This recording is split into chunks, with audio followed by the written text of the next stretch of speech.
Hello guys and welcome back into a new brand video. In today's tutorial, I'm going to show you how to whitelist an IP address in Salesforce.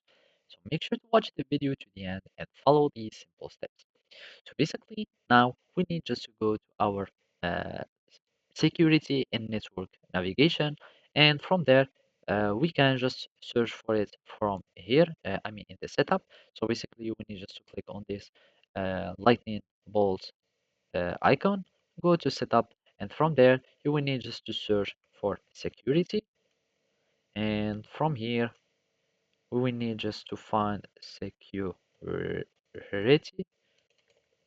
and then we need just to search for the network access.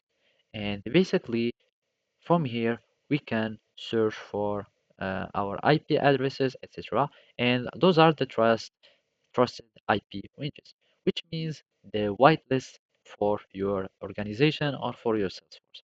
So here we are going to just to type new or click on new, and from here you will need just to give the range of the trusted IP addresses. So for example, for a range, it can be from, for example, 20, 120, whatever was the IP.